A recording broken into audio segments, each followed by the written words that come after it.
Have you ever wanted to get into the Ivy League? Have you dreamed of the successful life you'd have if you did so? Have you watched hundreds of thousands of videos trying to find an answer to the age-old question of, how do I get in? And never found one? Well, sit back, relax, and take it all in. Because you're about to learn how to do just that here today. But before we get there, let me tell you a quick story.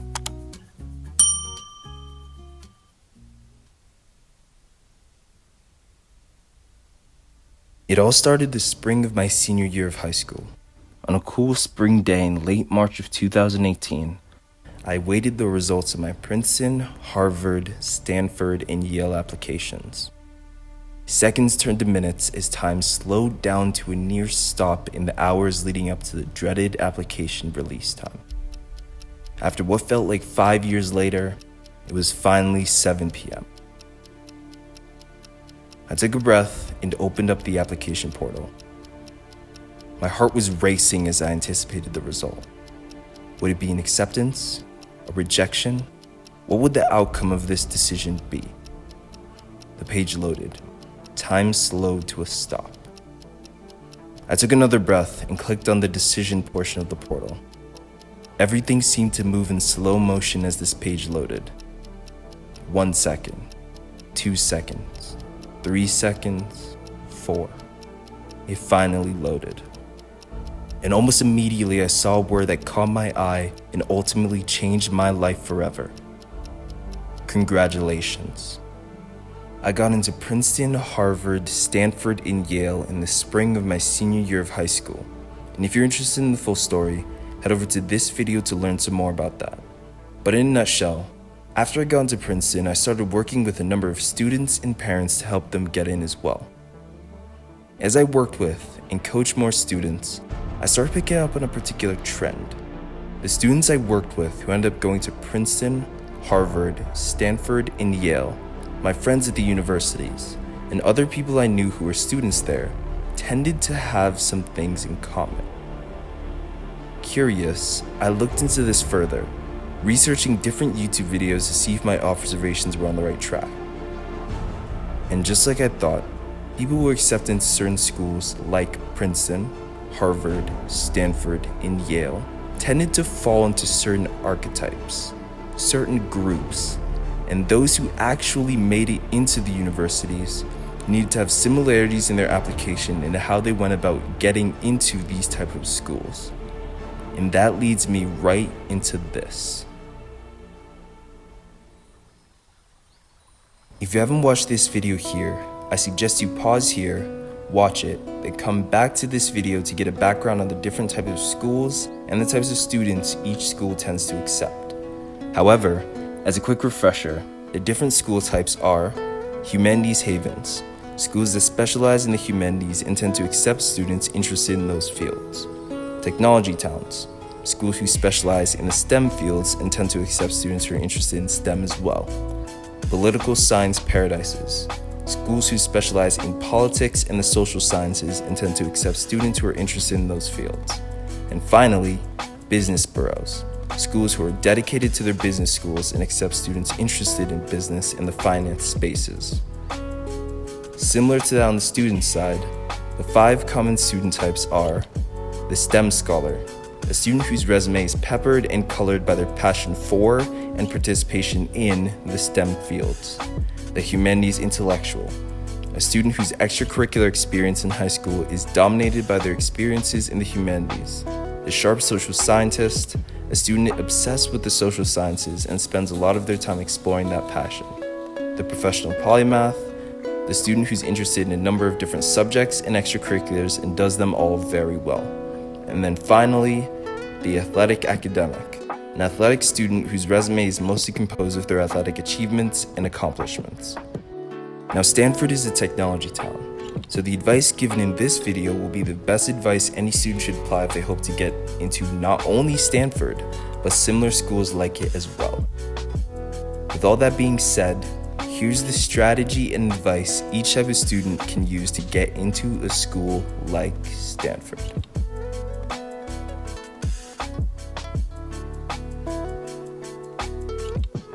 We're going to look at what it takes for each archetype of student to get into a school like Stanford and what they would need to do each year, starting from their freshman year going all the way to the winter of their senior year to have the best chance of getting in.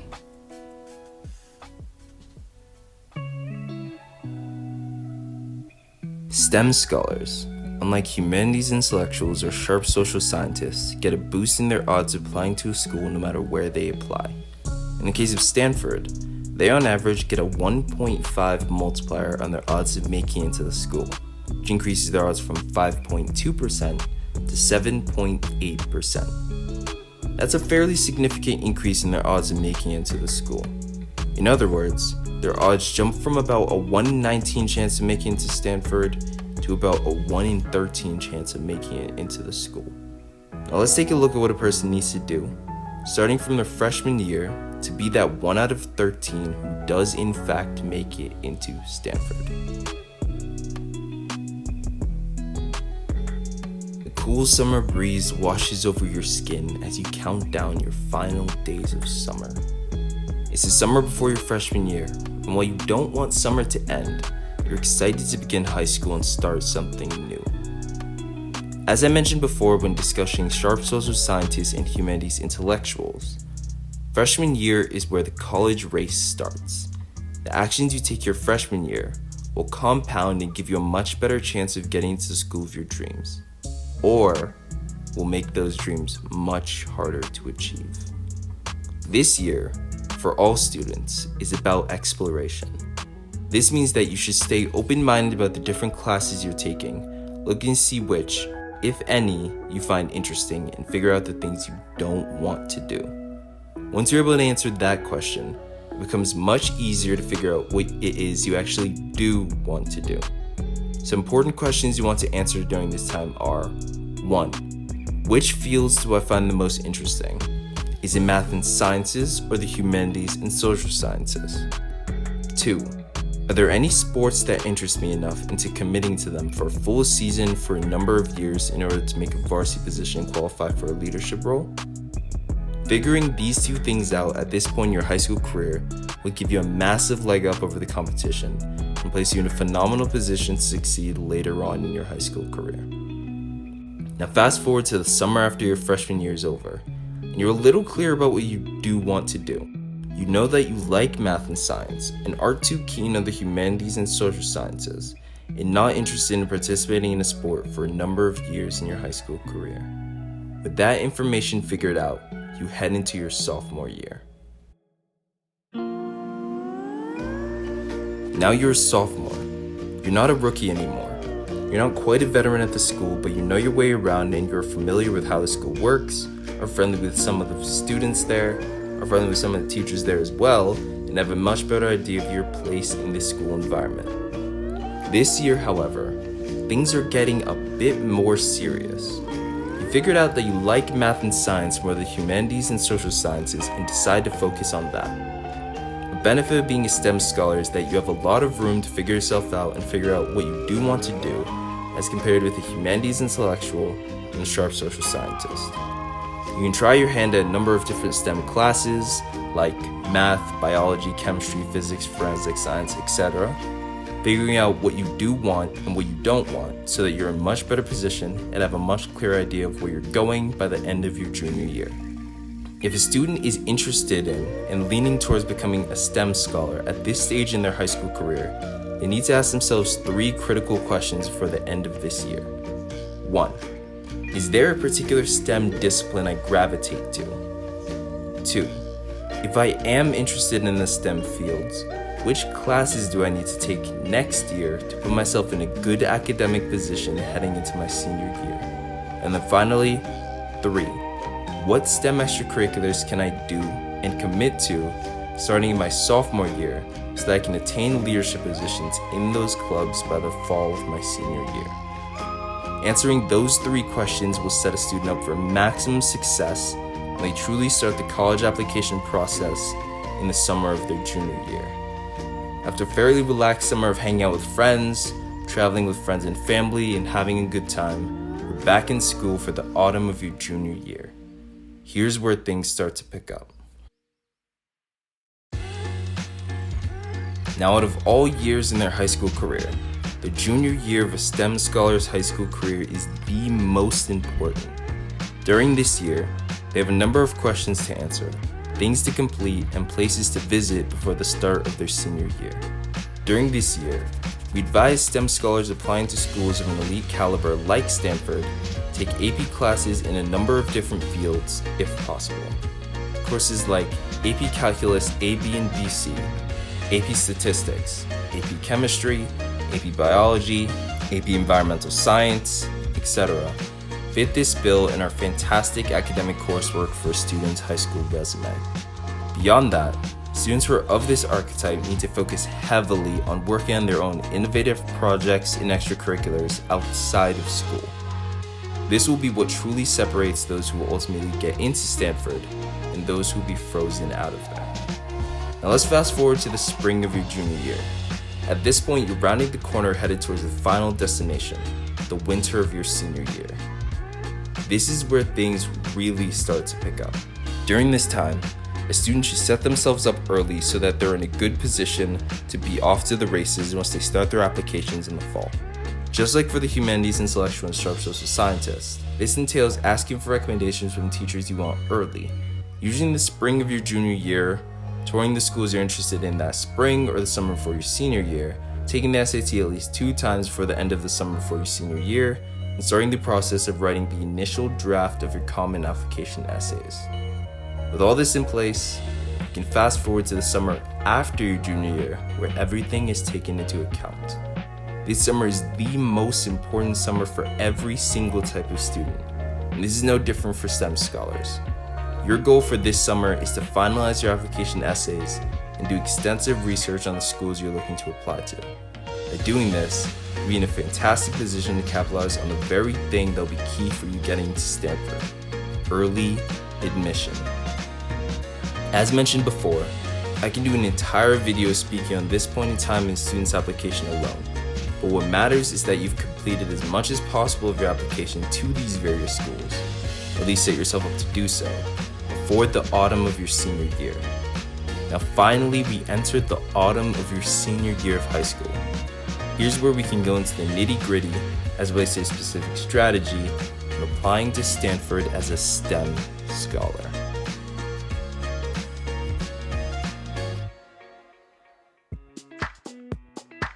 Now it's finally the autumn of your senior year, a time when everything you did in the previous 3 years of high school come into play. Before this point, everything you did was simply set up to help put you in the position to get into Stanford. Now let's talk about how you'll actually get in. The first thing you'll want to do is apply early. I cannot stress this enough. But students who apply early, especially those who are among the top level applications to a given school, get a tremendous boost in terms of their odds in making it into the school they want. Let me explain how. Looking online, the accepted early application acceptance rate for Stanford hovers right around 9%. Now, do you know what the regular application acceptance rate is? Less than 2%. For a STEM scholar, these numbers are a little bit better. For them, their early application acceptance rate hovers right around 13%, with the regular application acceptance rate at just over 3%. These two wildly differing numbers is why a student who is interested in going to an Ivy League school, or an Ivy League caliber school, needs to apply early to that school.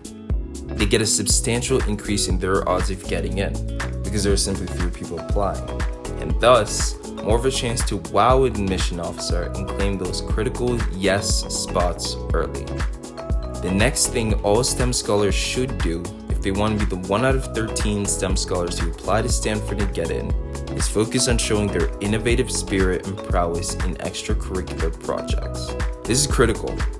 Located in the heart of Silicon Valley, Stanford is swarmed with the spirit of the valley, the spirit of innovation, technological progress, scientific achievement.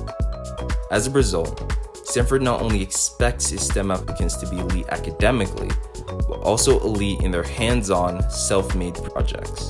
This could be building and flying your own drone, creating a useful website for your school, and conducting your own unique science experiment. As long as the project is innovative and unique, it will help you stand out. third and final thing a STEM scholar should do to give themselves the best odds of getting into Stanford is highlight their desire to do big things. Just as I mentioned before, and I'm sure as you've come to expect, just like with an innovative spirit, demonstrating a desire to change the world helps the students show in no uncertain terms that they fit right into the Stanford culture. In the STEM space, there are ample opportunities to leave an impact on the world at large. One could be a lead scientist who creates the next world-changing cure. One could be a research assistant who plays a critical role in developing a piece of world-changing technology. Or one could be an inventor who invents a device that changes the way people interact with the world. As Stanford prides itself on being the school people go to change the world, demonstrating the desire to change the world for the better will show them that you belong there. I could use an entire video breaking down this particular strategy even more, as there are a number of things a STEM scholar could do to improve their application even further. If you'd like to see that, leave a comment below letting me know, and I'll be sure to make a video diving even deeper into this particular topic. But in broad terms, the 3 steps to getting into Stanford are as follows. Step 0. Set yourself up for success. This step is the step that gives you a fighting chance of even being considered in the first place by a university like Stanford and getting your foot in the door, so to speak. This means that a student needs to have taken and done fairly well on the SAT, taken a few, if not more, STEM-based AP tests and scored well on them, and also participate in eye-catching clubs and extracurriculars that will make them stand out long before they ever start to apply to college. This step is the most important step and helps put a student in a good position for the following steps. Step 1. Apply early. This applies to all students who want to go to a particular school in the Ivy League. If you have a dream school in mind that you'd like to go to, make sure you apply early to that school. There are a number of benefits that come from applying early, but the main one is that your odds of getting into a school like Princeton, Harvard, Stanford, etc. can increase by 5, 6, or even 7-fold by simply applying early. Every student, especially a STEM scholar, should capitalize on this advantage by putting themselves in the position to apply early with a stellar application. Step 2. Show your innovative spirit. Stanford is a school immersed in the Silicon Valley culture of creating the next big thing. We're looking for bright students who will not only thrive in the Stanford classroom, but go a step further and create something incredible during their time at the university. A student who shows that they're capable of doing that is a student who will be highly sought after by Stanford and universities like it. Step 3. Highlight your desire to change the world. This step is the last step and the cherry on top of a STEM scholar's college application. It's what takes a good application and makes it truly extraordinary. The reason for this is because, as mentioned before, culture is critical when applying to college, and most times, a school's culture is overlooked when students apply to a given school. Thus, finding a student who very clearly fits into the culture will be a breath of fresh air for admissions officers. It will give them the reassurance they need to put your application into the accepted pile. If you're a STEM scholar, following those 3, 4 including step 0, will give you a substantial increase of your odds of getting into Stanford. While this video did go somewhat in depth into this topic, I recommend taking a look at some of the helpful links in the description box below, as it contains helpful material that goes much deeper into this topic than I could do so here. If you'd like me to make a video diving deeper into these subjects and the strategies for this type of student, just leave a comment below letting me know and I'll be sure to make one. Now let's move on to the professional polymath.